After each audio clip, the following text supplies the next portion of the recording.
Once again, welcome. Now it is your B.Ed first year and first paper, fourth unit. Which unit? Fourth unit. In the fourth unit, we are discussing here about adolescents. आज हम किशोरावस्था और उसमें होने वाले जो तनाव हैं, टेंशन्स हैं, उनके कारण और उनको दूर करने के लिए क्या-क्या उपाय किए जा सकते हैं by the teacher, by the institution, as well as by the parents. तो उसके बारे में आज हम डिस्कस करेंगे, ठीक है? Then we start from here. I'm going to make it for the sharing of your screen. Before going to this one, at first we have to know that what is adolescent, and after that the problems during this period. Okay. The topic of discussion is current issues related to adolescent stress and role of the teacher, increasing loneliness, changing family structure, and rising permissiveness. There are the 3 points. 3 point आपने ध्यान रखने हैं according to your syllabus.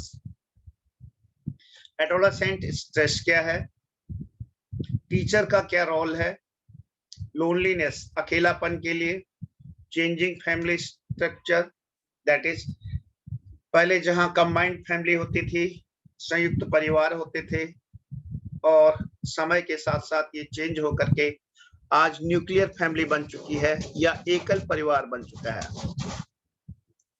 Earlier, the definition of family means whole the family members, दादा दादी, चाचा चाची, mummy papa तो है ही हैं और बच्चे भतीजे ये सारे. But now family has shrunk as only wife and husband and their 1 or 2 child. तो ये आपकी न्यूक्लियर फैमिली बन गई जो है कंबाइंड फैमिली. और उसके बाद परमिसिवनेस, कैसे अपने आप को उसके हिसाब से बनाना है, that is the permissiveness. Then before going to this one, here are the top 10 social problem teens struggle with every day. Depression, bullying, ताने मारना जिसे कहते हो, sexual activity, drug use, alcohol use, obesity, academic problem, peer pressure. इसके अलावा भी बहुत सारी हो सकती हैं, ठीक है, बहुत सारी हो सकती हैं. हमने यहाँ पर कुछ लिए हैं, केवल 10 ये पॉइंट्स लिए हैं. तो यदि हम बात करें कि किशोरावस्था क्या है, इसकी जो मुख्य विशेषताएं क्या हैं, तो इसके बारे में एक एक करके 1 by 1 हम चलेंगे. सबसे पहले हम चलते हैं किशोरावस्था का अर्थ और परिभाषा. Definition of adolescent and its meaning. Okay, किशोरावस्था adolescence इंग्लिश वर्ड का हिंदी रूपांतरण है जिसका मतलब होता है परिपक्वता की ओर बढ़ना, to move towards maturity. Adolescents mean परिपक्वता की ओर बढ़ना, to move towards maturity. Jessil नामक मनोवैज्ञानिक ने किशोरावस्था का अर्थ परिभाषित करते हुए लिखा है कि किशोरावस्था वह अवस्था है जिससे मनुष्य बाल्यावस्था से परिपक्वता की ओर बढ़ता है. That means we can say an adolescent is the age after the childhood and before the adult. Hindi में बाल्यावस्था के बाद की अवस्था और प्रौढ़ होने से पहले की अवस्था को हम क्या कहते हैं, किशोरावस्था कहते हैं. Generally it's period is from 12 to 18. कहीं 11 से 19 लिखा होगा, कहीं 12 से 21 लिखा होगा, 22 लिखा होगा, but general at the general consideration it is from 12 to 18. कितना, जब बच्चा 12 साल का हो जाता है तो उसके बाद वह किशोरावस्था में प्रवेश कर जाता है और उसके बाद जब वो 18 साल का हो जाता है तो उसके बाद प्रौढ़ावस्था में जाता है. तो इस तरह से ये and this is known as the one of the best period in the life. एक दूसरा, it is one of the worst life in the worst period in the life. How best and how worst, सबसे अच्छा और सबसे बसंत काल का सबसे बढ़िया, सबसे अच्छा जिसे कहते हैं, और सबसे बुरा, यही समय है जिसमें जीवन बनता है. And we all have gone through this life. किशोरावस्था से हम सब जा चुके हैं, हम सब पार कर चुके हैं. जो भी बीएड के स्टूडेंट हैं या हम लोग हैं, हम किशोरावस्था को पार कर चुके हैं. 18 साल से ऊपर हमारी उम्र है और अब हम एडल्ट बन चुके हैं. अब आप अपने एक्सपीरियंस जो है खुद सोचो कि जब आप 11 या 12 साल के थे तब से लेकर के जब आप 19 साल के हुए या 18 साल के हुए, उसके बीच में क्या क्या आपके जीवन में परिवर्तन आया, क्या क्या कठिनाइयां आई. क्या यह, मैं कहता हूं कि स्प्रिंग पीरियड एक बहुत ही स्वर्णिम अवसर था आपके जीवन का, या मैं कहूं कि ये जीवन का बड़े वर्स्ट समय था. You have to recognise it, you have to calculate it. आप खुद उसका जो है देखिए कि वाकई में ऐसा था या नहीं था. ठीक है. अब किशोरावस्था, adolescent can be divided into 3 stages. 3 इसके चरण हैं. पहला है 10 से 13 तक का. 10 से 13 तक, जब बच्चा 10 साल का हुआ, मैंने बोला 12 से जो है आगे को, लेकिन पहला प्रारंभिक चरण स्टार्टिंग 13 तक, कहीं 11 से भी हो सकता है. According to place to place it may differ, ये ध्यान रखना. Place to place it may differ. ये 10 साल भी हो सकता है, 11 भी हो सकता है, 12 भी हो सकता है. ठीक है. तो इस समय में क्या क्या परिवर्तन हुए, यू कैन नो योरसेल्फ. शारीरिक रूप से आप में क्या क्या परिवर्तन आए, ये आप खुद जो है अपने आप में जानते हो. दूसरा चरण है आपका 14 से 17 साल का, 14 to 17. और ये बड़ा ही क्रूशियल पीरियड होगा आपके लिए, क्योंकि बहुत सारे जो है चेंजेस यहाँ पर आए हुए होंगे, आपके सारे शरीर से संबंधित, आपके स्टडी से संबंधित, आपके एडजस्टमेंट से संबंधित. और जो तीसरा चरण है वो है आपका 18 से 21 साल. अब आप कंफ्यूज हो जा रहे होंगे कि मैंने बोला कि जनरली सामान्य तौर पर एडोलेसेंट पीरियड या किशोरावस्था 12 से 18 है, लेकिन मैंने ये कहा है कि इट में डिफर, इसलिए इसको हमने 3 स्टेजेस में एज कॉमन जो है इसको डिवाइड किया हुआ है. और ये जो है आपका पूर्ण रूप से एक वयस्क या एडल्ट होने की स्थिति है. ठीक. अब किशोरावस्था की मुख्य विशेषताएं, द कैरेक्टरिस्टिक्स ऑफ एडोलेसेंट. पहला आपका विकासात्मक विशेषताएं, डेवलपमेंटल कैरेक्टरिस्टिक्स. कौन सा developmental? Physical development, social development, moral development, emotional development. ठीक है. ये सारे developmental characteristics. Once again I am repeating, दोबारा रिपीट कर रहा हूं. विकासात्मक विशेषताओं की जब हम बात करते हैं, इसमें शारीरिक विकास, बौद्धिक विकास, बौद्धिक मतलब संज्ञानात्मक विकास, और इमोशनल संवेगात्मक विकास. ठीक है. तो ये आपके अलग अलग इसमें हैं. उसके बाद एक तो विकासात्मक मतलब डेवलपमेंटल, पहला विशेषता. दूसरी विशेषता आत्मसम्मान की भावना, आत्मसम्मान, फीलिंग ऑफ सेल्फ रेस्पेक्ट. ये एक बहुत बड़ी स्थिति है यहाँ पर कि जो कुछ है, जो कुछ हूं मैं हूं, मेरे अलावा और कोई नहीं है. जो कुछ कर सकता हूं मैं ही कर सकता हूं और कोई दूसरा नहीं कर सकता है. मेरा आत्मसम्मान सबसे बढ़कर है. तीसरा इनस्टेबिलिटी, अस्थिरता. किस चीज की अस्थिरता? आपके काम की अस्थिरता. What to do and what not to do, what will be the life. उसके अलावा स्थिरता किसकी?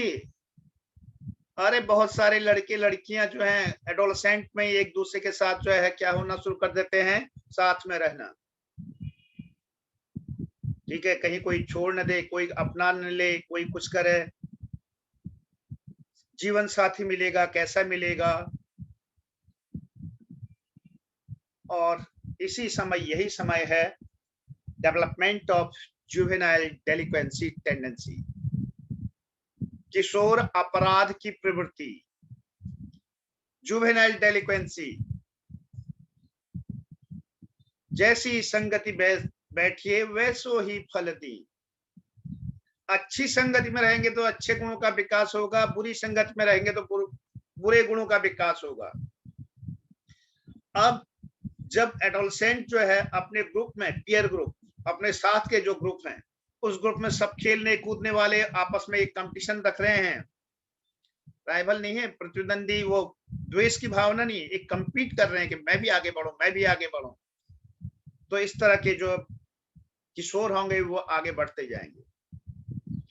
और गली कूचू में इधर उधर घूमने वाले बच्चे क्या करेंगे, एडोलसेंट, स्मोकिंग करेंगे, ड्रिंकिंग करेंगे, या ईव टीजिंग, नाम सुना है ना, EVETEASING, ईव टीजिंग, अरे छेड़छाड़ की, ये सब उल्टे काम। और उसके बाद काम भावना की परिपक्वता, maturity of sex interest, because you know that the gonads develops at this time, then the male and the female hormone secretes, thus there is the feeling of or desire of physical contact. तो ये 5 विशेषताएं यहाँ पर हैं। एक आपका विकासात्मक विकास विशेषताएं, विकासात्मक मतलब डेवलपमेंटल कैरेक्टरिस्टिक, इसके अंतर्गत physical development, mental development, social development, emotional development, ठीक है, मॉरल डेवलपमेंट, ये सब इसके अंतर्गत आएंगे। दूसरा आत्मसम्मान की भावना, that is feeling of self respect. उसके बाद है आपका अस्थिरता, इनस्टेबिलिटी। और उसके बाद है आपका किशोर अपराध की प्रवृत्ति का विकास, डेवलपमेंट ऑफ जुवेनाइल डेलिक्वेंसी। और पांचवा है काम भावना की परिपक्वता या maturity of sex instinct. Now we go, अब चेंजेस जो परिवर्तन, ठीक है, पहला क्या था कि किशोरावस्था क्या है, दूसरा किशोरावस्था को कितने भागों में या कितने स्टेजेज या कितने चरणों में बांटा गया है, तीसरा किशोर अवस्था की मुख्य विशेषताएं क्या हैं। अब अगला चलते हैं, किशोरावस्था में होने वाले परिवर्तन, what are those changes which take place during adolescent period। ये सबको पता है, बताने की जरूरत नहीं, फिर भी एक बार हम जो है क्या करते हैं, रिवाइज कर लेते हैं, क्योंकि आप अच्छी तरह से जानते हो। मतलब समझ लो एक तरीके से ये मोबाइल की बैटरी चार्ज हो रही है, आपको पता तो है, चार्ज करने के बाद दोबारा बैटरी चल जाएगी। देन द सेम वे यहाँ पर हम बात करेंगे, what are the changes that take place at this stage. सबसे पहला शारीरिक परिवर्तन, मैंने बोला था डेवलपमेंटल, तो यहाँ पर जो है हम फिजिकल डेवलपमेंट, शारीरिक परिवर्तन, फिजिकल चेंज की बात कर रहे हैं। बच्चा छोटा होता है और अचानक 11-12 साल का होता है तो बड़ा लंबा हो जाता है, और उसके बाद 15-16 साल का हो जाता है तो उसकी दाढ़ी मूंछ आ जाती है बॉयज में, और गर्ल्स में you know that mammary glands and the vocal cords, those are also changed, ठीक है ना। कद लंबा हो जाता है, दैट मीन लंबाई बढ़ जाती है।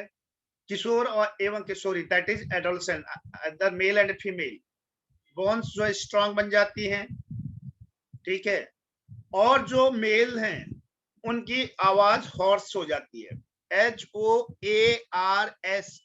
हॉर्स मीन कर्कश, HORSE मत कह देना, वो तो फिर घोड़ा हो जाएगा, HOARSE, हॉर्स, कर्कश। और जो फीमेल हैं, फीमेल एडोलसेंट हैं, उन फीमेल एडोलसेंट क्या क्या होता है, फीमेल एडोलसेंट उनकी वाणी जो है बड़ी मधुर हो जाती है, ठीक है जी, उनकी वाणी क्या हो जाती है, मधुर। मैम ये फोन उठाना जरा प्लीज।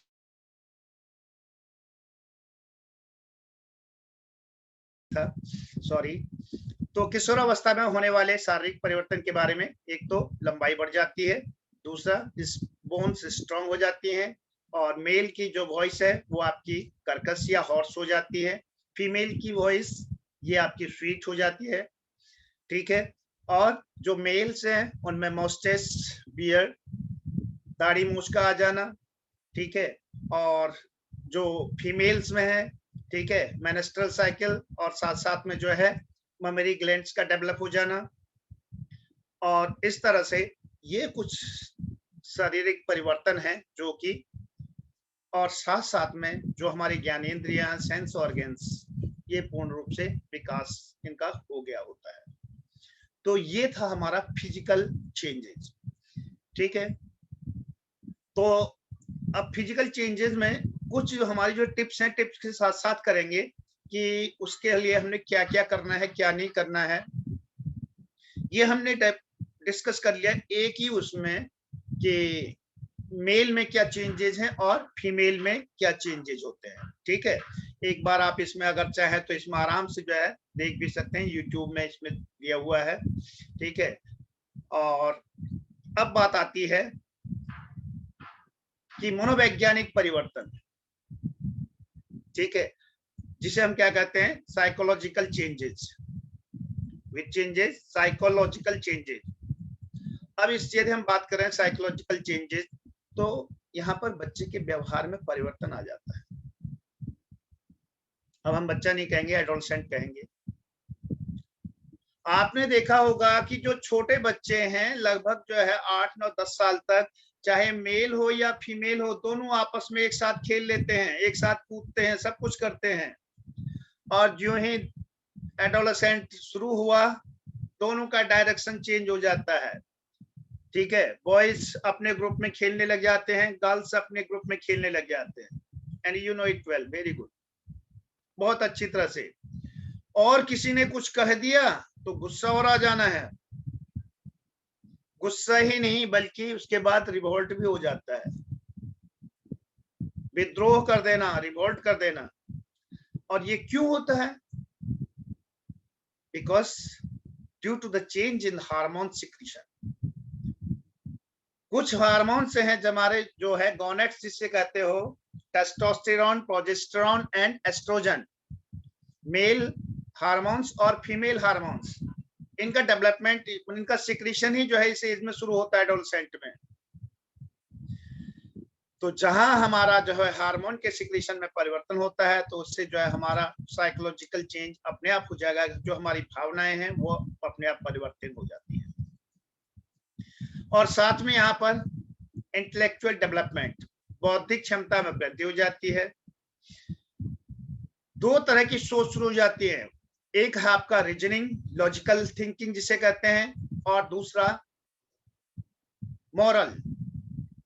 यहाँ पर लगभग जो है एडोलसेंट में 3rd स्टेज तक आते आते एक व्यक्ति को अच्छी तरह से नॉलेज हो जाता है, what to do and what not to do, what is right and what is wrong. Habit की बात नहीं कर रहा हूं, कुछ चीजें उनके हैबिट में आ जाती हैं। तो यहाँ पर बचाव क्यों करना है, क्योंकि फिर बाद में हैबिट फॉर्मेशन में न हो जाए। और इस स्टेज में तर्क करना, रीजनिंग, लॉजिक करना आम बात है। और जो सामान्य सोच है उसमें बदलाव हो जाता है। एक छोटे बच्चे को आप कहो ये क्या है तो वो मान लेगा, लेकिन एडोलसेंट की 3rd स्टेज की या 2nd स्टेज की बात करें तो वो मानने से ही इनकार करता है। पहले तो पेरेंट्स की सुनता ही नहीं है, बोला ये तो बड़बड़ कर रहे हैं, करने तो इनको, लेट देम डू। आपने ऐसा नहीं किया होगा, मुझे मालूम है, क्योंकि आप सारे सिंसियर हो, ग्रेजुएशन करके, पोस्ट ग्रेजुएशन करके बीएड में आए हो, टीचर बनने जा रहे हो, तो जरूर नहीं किया होगा। और साथ में क्या होता है, इस तरह एडोलसेंट में एक बहुत बड़ी कैपेबिलिटी होती है कि वो अपना डिसीजन ले सकता है, ठीक है। तो ये आपके मनोवैज्ञानिक या साइकोलॉजिकल चेंज थे, पहला फिजिकल चेंज, दूसरा साइकोलॉजिकल चेंज, तीसरा सोशल चेंज। ये मैंने आपको जो है साइकोलॉजिकल में ही बता दिया कि हार्मोन के सिक्रेशन के कारण मेल के साथ, फीमेल के साथ आपस में एक ग्रुप में रहने लग जाते हैं। ठीक है। और समाज में रहना, अपना परिचय देना, अपने आप को क्या सोचना कि मैं सब कुछ हूं, अपनी जो है इंडिपेंडेंट और अपनी रेस्पॉन्सिबिलिटी को मानना, अपनी फीलिंग्स और अपने जो रेस्पॉन्सिबिलिटी दी है उनको अच्छी तरह से मानना। लेकिन एक बहुत बड़ी कमी भी है यहाँ पर सोशल में। तो यहाँ पर सोशल में क्या है, माता पिता के नियंत्रण से मुक्त होने की कोशिश करते हैं। That means they don't want the control of their parents at this stage. और कभी कभार जो है आपने, जब आप कॉलेज में होंगे या स्कूल में होंगे, तब आपने देखा होगा कई बच्चे ग्रुप में रहते हैं और वो किस तरह की बातें करते हैं, अरे तेरे बाप तो ऐसा, या तेरी माँ ने ये जो है, क्यों? और दूसरा आराम से सुन भी लेता, सब कुछ कर लेता है, क्यों? भी चाहते चलो छुटकारा मिले पीयर ग्रुप में। और लेकिन इस स्टेज में बच्चे एडोलेसेंट ये भी सोचते हैं क्या सही है क्या गलत है, लेकिन इनकी सोच और इनके जीवन को, सामाजिक जीवन को प्रभावित करने में सोशल मीडिया आज के उसमें बहुत बड़ा रोल है। पीयर ग्रुप और सोशल मीडिया, चाहे इंटरनेट हो, मोबाइल हो या इस तरह का। तो फर्स्ट हमने बताया किशोरावस्था में होने वाले कौन से फिजिकल चेंज, दूसरा साइकोलॉजिकल चेंज, तीसरा सोशल चेंज सामाजिक परिवर्तन, अगला है आपका किशोरावस्था में भावनात्मक परिवर्तन इमोशनल चेंज। और कई तरह की जो है भावनात्मक परिवर्तनों से इसमें गुजरना होता है। इसीलिए जिसको कहते हैं कि adolescent is the age of storm and strife. किशोरावस्था आंधी और तूफान की अवस्था है। क्यों? क्योंकि मूड जो है हमेशा स्विंग करता है, स्टेबिलिटी नहीं है, ठीक है। पूरा प्राइवेसी चाहिए। जो ही बच्चा 11-12 साल का होता है, मेरे को तो अलग कमरा है तो मैं अलग रहूंगा, और उससे पहले आपको पता ही है, ठीक है, मम्मी पापा दादा दादी उनके साथ आराम से कहीं भी सोया रहता है। भविष्य की चिंता, क्या करना है क्या नहीं करना, आगे क्या मेरा फ्यूचर होगा उसके बारे में, और भावनाओं में बहना, ठीक है। जो इमोशनली इमेच्योर होते हैं भावना बह जाते हैं और उसके साथ बड़े उल्टे उल्टे काम भी कर लेते हैं। दोस्तों के साथ रिश्ते और माता पिता व स्कूल की अपेक्षाओं की वजह से तनावपूर्ण में आना। तो ये सारा जो है ये चेंजेस थे।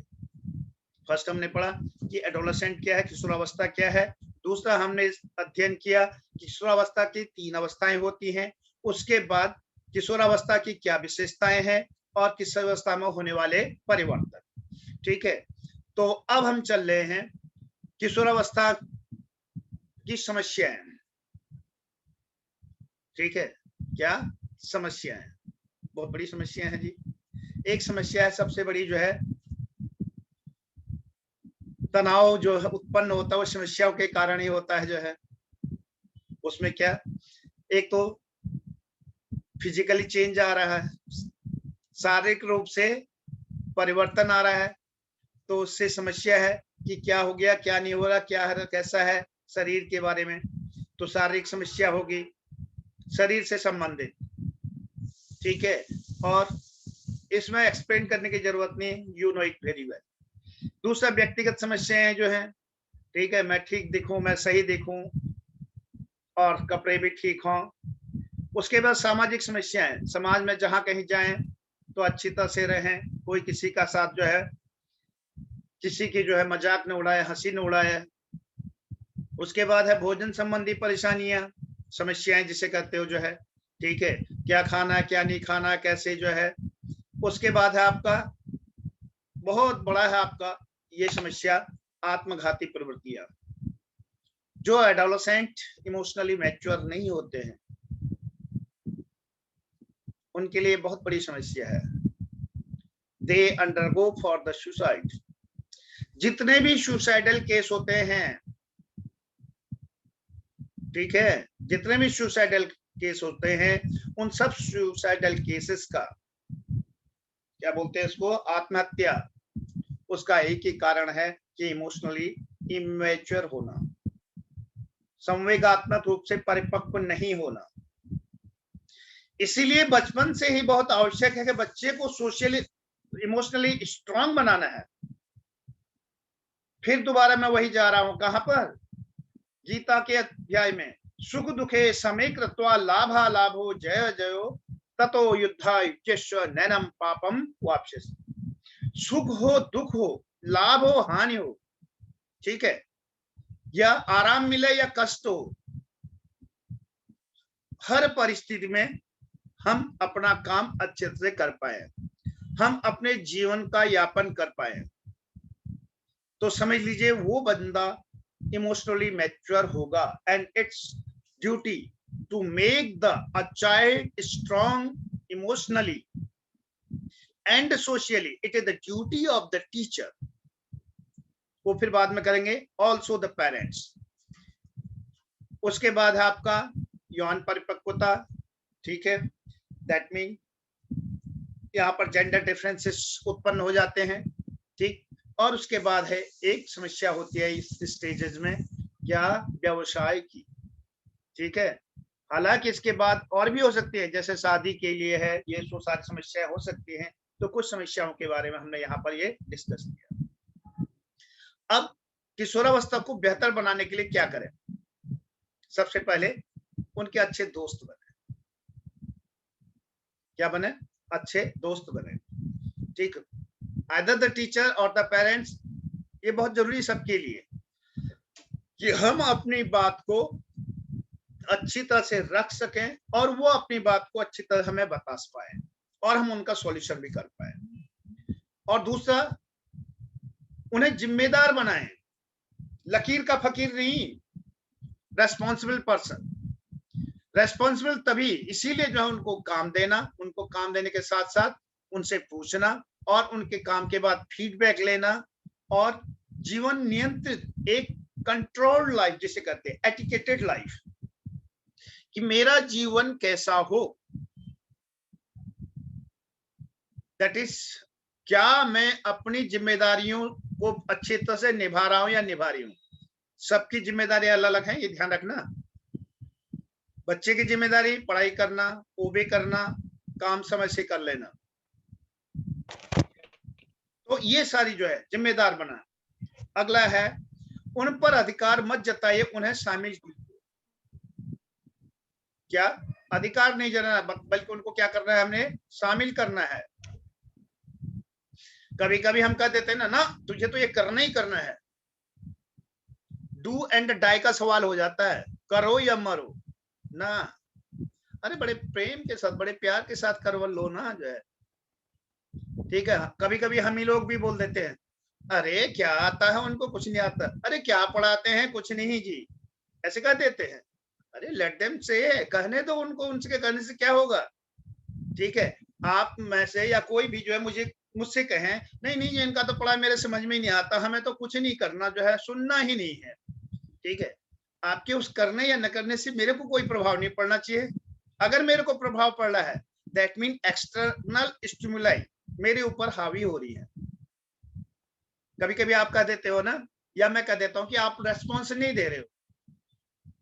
जो रेस्पॉन्स देने लायक है उसको दे, जो नहीं है जरूरत ही नहीं उसकी। अब आप बोलोगे ये सर ये क्या कह रहे हो, अरे आपने देखा होगा ना, गली कूचू में बहुत सारे जो ऐसे होंगे जो प्राइम मिनिस्टर की भी गालियां दे देते हैं। तो हम कौन से खेत की मूली है, लेट देम से, उनका काम ही वही है। अरे चंदन का काम क्या है, अपनी खुशबू को फैलाना, और सांप का काम क्या है, स्नेक का, डंक मारना। बट हमें क्या करना है, we have to know ourself. इसीलिए एडोलेसेंट पर अधिकार नहीं जताना, बड़े प्यार के साथ उनको बताइए। एक समय, उस समय नहीं भी मानेगा तो, एंड अल्टीमेटली एक समय ऐसा आएगा, ही और शी विल ओबे यू। ये पक्का मैं गारंटेड करता हूं, और ये मेरा अपना अनुभव है।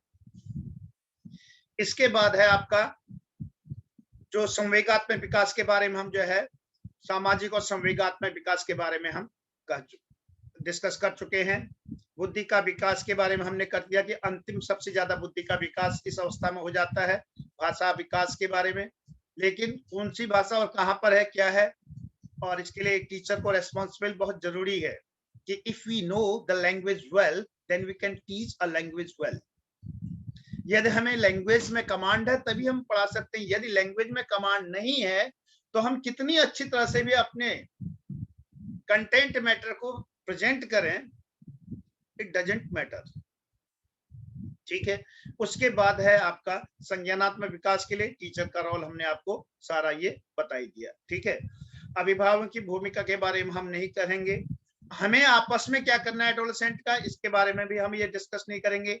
और ये सबसे बड़ी है कि अगला जो क्वेश्चन में हमेशा आता है, विद्यालय और टीचर का रोल, विद्यालय और टीचर का रोल।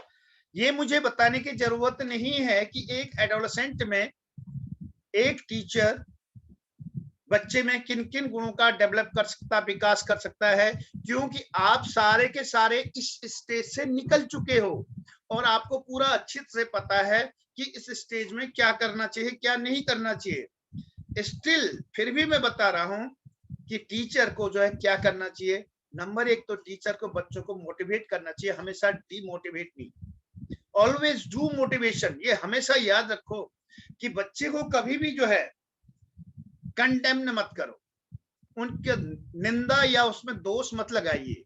क्यों लगाते हो, क्या मिलेगा, कुछ नहीं होगा उससे। ठीक है, और लगभग 15 साल तक मैं भी स्कूल में मैंने खूब पढ़ाया, खूब बच्चों को खूब मारा, डंडे भी मारे, लात भी मारे, घूसे भी मारे, किसी के कान भी फट गया, मुझे क्या मिला, केवल गालियां ही गालियां और कुछ नहीं। और अंतिम समय में उसके बाद जब मैंने पढ़ाना शुरू किया, मैंने सारा पनिशमेंट ही देना ही छोड़ दिया। क्यों करें, why we do, therefore be a good teacher.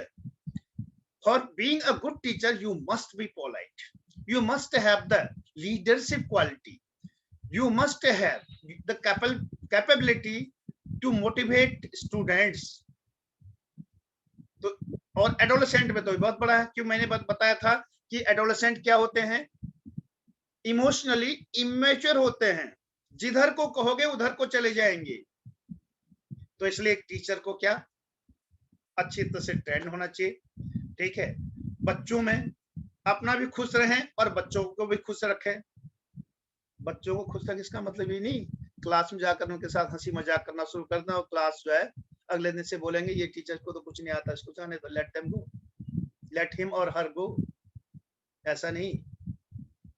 और कभी कभी ये भी हो सकता है कि वो कंप्लेन प्रिंसिपल तक जाए और प्रिंसिपल दूसरे दिन से सीधे ये कह देगा आपको तो आने की जरूरत ही नहीं है जी।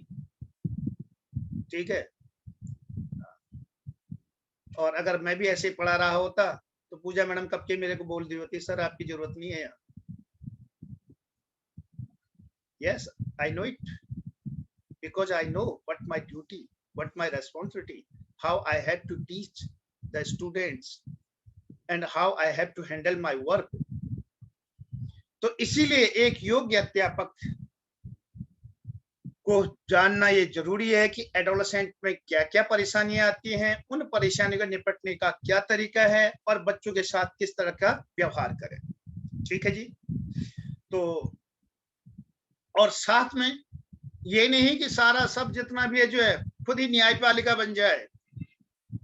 एक टीचर जो है अपने आप व्यवस्थापिका, कार्यपालिका, न्यायपालिका, यू नो तीन जो है कॉन्स्टिट्यूशन में जो तीन सरकार में जो तीन काम होते हैं ना, अपने आप सब कुछ कर देना, नहीं कुछ नहीं, आप तो कुछ नहीं हो, आप तो बस आपका सिर्फ एक काम है कि कंटेंट मैटर को अच्छी तरह से डिसेमिनेट करना, अर्थात कक्षा में अच्छे पाठ्य सहगामी साधनों के साथ कक्षा में अच्छी तरह से पढ़ाना। If there is problem with the child, discuss to the principal, call principal to ask for the parents, principal को रिक्वेस्ट किया इनके पेरेंट्स से मिलना है, बच्चे के बारे में जानना है, इसमें इस तरह से जो है। अच्छा कभी कभी पेरेंट्स मीटिंग होती है ना, पेरेंट्स मीटिंग में जाते ही जो है आपने सुना होगा एक टीचर अपने आप को 30 मार्क का समझता है कि मैं बहुत, अरे तुम्हारे बच्चे को तो कुछ आता ही नहीं, ये तो महान नालायक है, इसको बोलना भी नहीं आता, काम करके भी नहीं आता, पता नहीं कैसा नालायक है, मैं तो पढ़ा पढ़ा के थक गई हूं, अब क्या करूं। It happens never. कभी नहीं, बिल्कुल नहीं। Always appreciate. अरे आपका बच्चा तो अनेकों में एक है। अब आप ये नहीं कह रहे हो, उसको प्रेज कर रहे हो, लेकिन उसकी कमियां गिना रहे हो। कैसे? अरे थोड़ा सा और मेहनत कर ले, ये तो बहुत अच्छे नंबर ला सकता है। अगर आप इसको जो है पेन दे दो, अच्छी तरह कलम पकड़ना सिखा दो, तो उसके बाद क्या होगा कि ये आराम से लिखना जो है बहुत अच्छी राइटिंग बनाएगा। ठीक है? और जो जैसे जो पढ़ाया है उसको एक एक बार पढ़ लेना, इसको एक बार रिवाइज कर ले, तो बहुत अच्छा उत्तर दे सकता है। Then these are the qualities of a good teacher, और जो बच्चों में काफी परिवर्तन ये ला सकता है। ठीक है? तो ये सारी चीजें जो है, व्यवहार जो है कि हमारे पास कैसा होना चाहिए, दृढ़तापूर्वक और प्रभावी संचार का उपयोग हो। ठीक है? और सेंस ऑफ ह्यूमर बहुत जरूरी है। हम कभी कभी मोनोटोनस हो जाते हैं ना। मोनोटोनस जानते हो? नीरस होना। कहते हैं ना क्लास तो बिल्कुल रूखी रूखी गई, बिल्कुल सूखी गई जो है। मेरे को तो पीछे नींद आ रही थी। और बीएससी में कभी कभी हम भी फिजिकल केमिस्ट्री में कर लिया करते थे। चेयर नहीं होती थी और आगे टेबल है तो खाली घुटने टेढ़े किए और बैठे रहे पूरे 40-45 मिनट। क्या आया? कुछ नहीं आया। और कभी भी कुर्सी रखी और यूं करके हाथ रख लिए और आंख बंद करके आराम से नींद निकाल ली। वाई? इसका अर्थ है कि उसमें जो बच्चे में जो कमी है वो तो है ही है। वो सबसे बड़ी कमी तो टीचर में है ना। उसने क्लास को अट्रैक्टिव बनाया ही नहीं, क्लास को ह्यूमरस बनाया नहीं। स्टिमुलस वेरिएशन जो है, पिच, मूवमेंट, जेस्चर, इनका प्रयोग ही नहीं किया। These all the things a teacher has to use. Therefore we can say, क्या कह सकते हैं? A teacher is a juggler. जैसे एक मदारी एक बंदर को अच्छी तरह से नचाता है और खुद भी नाचता है, the same way in the class a teacher use all the teaching material and teaching aids to make the class active, interesting and effective. ठीक है जी? तो ये चीजों को आपने ध्यान में रखना है। इन चीजों को अगर ध्यान में रखोगे तो सारी की सारी जो है बच्चों की जो समस्याएं अपने आप दूर हो जाएंगी। और सबसे बड़ी बात यह है कि आर्ग्यूमेंट करने की जरूरत नहीं है, गलत पढ़ाने की जरूरत नहीं है। नहीं आ रहा है ना, I am also human being, मुझे भी नहीं आता। किसी बच्चे ने पूछ लिया तो उसको ये नहीं कि जो है जो बड़े बड़े संत महंत होते हैं ना, क्या कहते हैं, हाँ हाँ ये ऐसे हुआ था। ठीक है? और हमारी पूजा मैडम भी बोल देती है, जैसे मैं कहता हूँ पूजा मैडम कल ऐसा, हाँ हाँ मेरे को पता है कल ऐसे ऐसे हुआ था और ये हुआ था। ठीक है? सीधे सीधे जो है, जबकि उनको कुछ पता ही नहीं होता है। ठीक है? या आप लोग बताते होंगे तो वो बात अलग है, अदरवाइज हाँ हाँ ऐसे ऐसे। अब हमें तो ऐसी आदत है नहीं कि क्या ठीक, लेकिन इन चीजों से बचना है हमेशा, अवॉइड देम। अरे जो आपके काम की नहीं है क्यों उसके पीछे भाग रहे हो? ठीक है? किसी बच्चे ने कुछ कह भी दिया तो आपका क्या जा रहा है? ठीक है? और दूसरा, उससे आपको कोई फर्क पड़ना है नहीं, और आपसे तो कहा नहीं, आपसे कहा होता था बड़े प्यार, हाँ जी हाँ ऐसा है कि बस। ठीक? डोंट आर्ग्यू एंड कभी भी बहस नहीं करना किसी भी बच्चे के साथ, किसी भी स्टूडेंट के साथ, even though with your piers, अपने जो टीचर का ग्रुप है उसमें भी नहीं। क्यों? एक तो आपका अनायास अननेसेसरी टाइम वेस्ट होगा, दूसरा आपका माइंड जो अपने उसमें लगा हुआ है, किसमें? टीचिंग के लिए, इंप्रूवमेंट के लिए, वो डाइवर्ट हो जाएगा। Then go always straight, make your goal, अपना लक्ष्य एक ही निशाना अर्जुन का होना चाहिए। क्या? सबने कहा, किसी ने कहा पेड़ दिख रहा है, किसी ने कहा मछली दिख रही है, किसी ने कुछ कहा, उसका एक ही लक्ष्य था। क्या दिख रहा है जी? मुझे तो सिर्फ एक आंख दिखाई दे रही है। Then make your target, make your goal, what you have to do, and know thyself why you are on this earth. आप किस उद्देश्य से इस संसार में आए हो, इस चीज को जानो। तनाव तो हमेशा रहेगा, जिसके पास लाइफ है, हमारी प्रिंसिपल मैम कहती हैं कि इस जिंदगी में कोई सुखी नहीं है, सुखी सिर्फ एक ही व्यक्ति है। तो हम पूछते हैं वो कौन है? जो इस दुनिया को छोड़ के चला गया है। ठीक है? इसीलिए ये मत सोचना कि दुख नहीं आएंगे, ये नहीं होगा, सब कुछ होगा। but you had to be calm. CALM, शांत रहना है, tranquility should be there. Also you must have the knowledge. और नॉलेज एंड करिकुलम जो है अभी प्रिंसिपल मैम पढ़ा रही हैं, तो अगर गीता का 14वां अध्याय पढ़ोगे तो वहां आपको भक्ति योग, कर्म योग और ज्ञान योग ये सारा मिलेगा। तब वहां पर वर्णन उन्होंने किया हुआ कि यह क्या है, तो सीधे क्या कहते हैं कि भक्ति योग सबसे महत्वपूर्ण है, कर्मयोग सबसे महत्वपूर्ण है, या फिर ज्ञान योग। तो उसमें श्री कृष्ण भगवान, जब अर्जुन ने ये पूछा तो श्री कृष्ण भगवान जी कहते हैं कि ज्ञान योग अति उत्तम है। क्यों? जो भक्ति योग है, भक्ति करने के बाद उल्टे या सीधे काम कर सकता है। अरे ओसामा बिन लादेन को पूरा नॉलेज था और उसी ने अमेरिका का जहाज, अमेरिका का टावर, अमेरिका का पायलट, अमेरिका के passenger, but that was the destructive. ठीक है ना? कर्म योग, भक्ति योग। ज्ञान योग ये है कि जिसने पास कर्म और भक्ति दोनों है, अगर ज्ञान उसके पास है, ज्ञान योग है, तो बंदा हमेशा कंस्ट्रक्टिव वे में जाएगा। And we have many of the example of it. Swami Vivekananda, doctor Sarvepalli Radhakrishnan, और हमारे अभी भी जो गुजरे हैं प्रेसिडेंट साहब, क्या नाम है, किसी आवाज नहीं आई, और उनने इंडिया विजन 2020 दिया था। क्या थे? मुझे बताना आप जो है, ठीक है ना? हाँ, जिनने विजन इंडिया 2020 दिया था। चलो आगे एक और क्लू मैं आपको दे देता हूं, ठीक है? हालांकि इसमें किसी धर्म से मतलब नहीं, बट मुस्लिम धर्म से वो थे। APJ Abdul Kalam. Very good, very good, किसी की आवाज आई, एक्सीलेंट आंसर। तो ये जो है इस तरह से, लेकिन स्ट्रेस हमेशा आते रहेंगे। अब स्ट्रेस दो तरह के होते हैं, एक बात दोबारा जा रहा हूं मैं, एक पॉजिटिव स्ट्रेस होता है, एक निगेटिव स्ट्रेस होता है। धनात्मक तनाव और ऋणात्मक तनाव। धनात्मक तनाव आना जरूरी है, मतलब पॉजिटिव स्ट्रेस होना, मतलब जो कि हमें जो है किसी तरह से प्रभावित नहीं कर रहा, बुरे इफेक्ट नहीं डाल रहा है। वो क्या कहता है? यस, कि आपने ये काम करना है, आपने ये सुनना है, आपको अपना होमवर्क पूरा करना है, आपको अपनी एग्जाम की तैयारी करनी है। ठीक है? Mother father, mother in law, father in law, यदि ये कुछ कह रहे हैं तो घर में उनके काम को कर देना है। टीचर ने कोई काम दिया तो उसको पूरा कर देना है। ठीक है?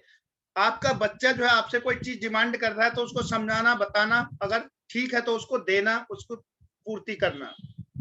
ये सब जो है पॉजिटिव स्ट्रेस में आएंगे। तो समझ लो एक तरह के काम ही है।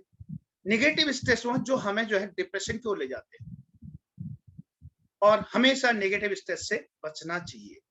ठीक है? इससे आपका एक तो बीपी हाई हो जाएगा, ठीक है, ब्लड प्रेशर हाई हो जाना, और साथ में नींद ना आना, डिप्रेशन, इवन दो कभी कभी हार्ट अटैक या फिर सुसाइड। तो ये आपके स्ट्रेस हैं, कॉजेज ऑफ टीन स्ट्रेस, जो आपके टीन में एडोलेसेंट। ठीक है?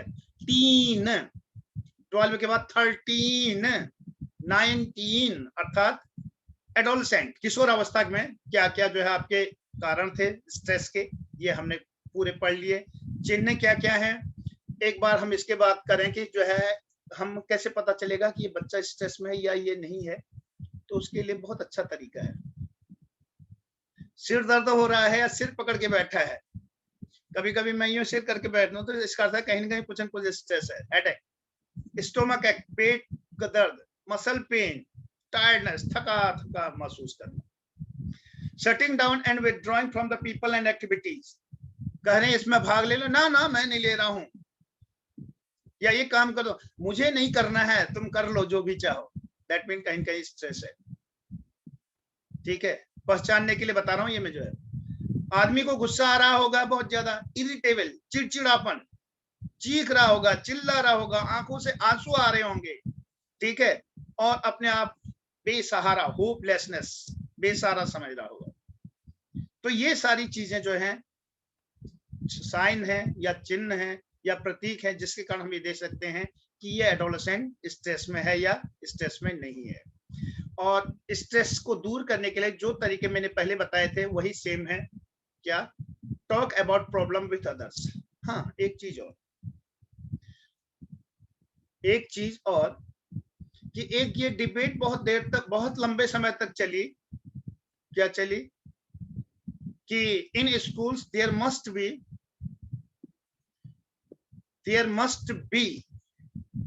कई जगह ये कि सेक्स एजुकेशन कहां से, छोटी क्लासेस से स्टार्ट कर देना चाहिए, 6 क्लास से।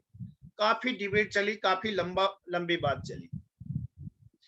तो ये करना है या नहीं करना, आई डोंट नो।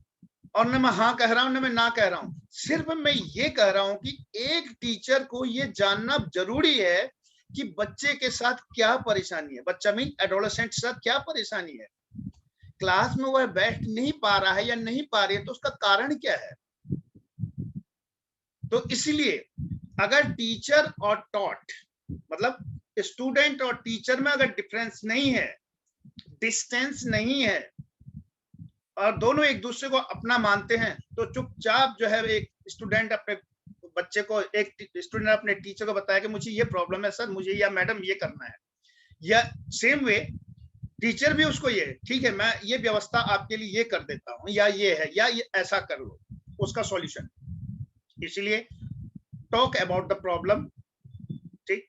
दूसरा, और जब आपको लगता हो कि एक स्टूडेंट जो है बहुत ज्यादा उसमें है, तो उसको आराम से उसके साथ ह्यूमर, हंसमुख रहिए, उसकी प्रॉब्लम जानिए, और उससे थोड़ा डीप ब्रीथ, लंबी सांस लेना।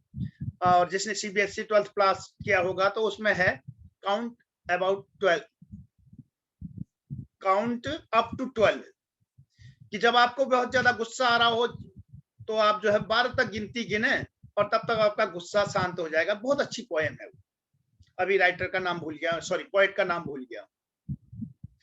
और दूसरा, इफ यू आर एबल और not able to solve the problem, never say I can't do this, I can't do this, remove not from your dictionary.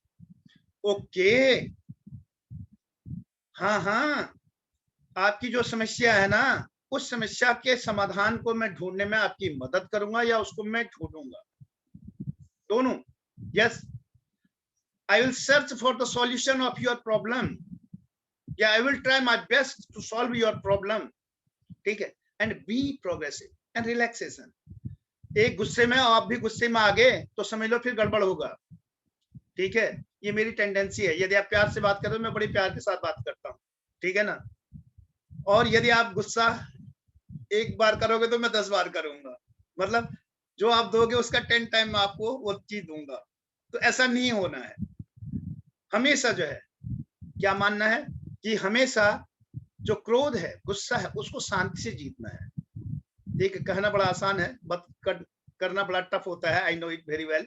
क्योंकि क्लास में जब गुस्सा आता है तो उसके बाद एक टीचर जानता है कि उस कुछ समय के लिए वो क्या करता है। बट ये गुस्सा जो है कहाँ होना चाहिए, बाहरी बाहरी, अंदर नहीं।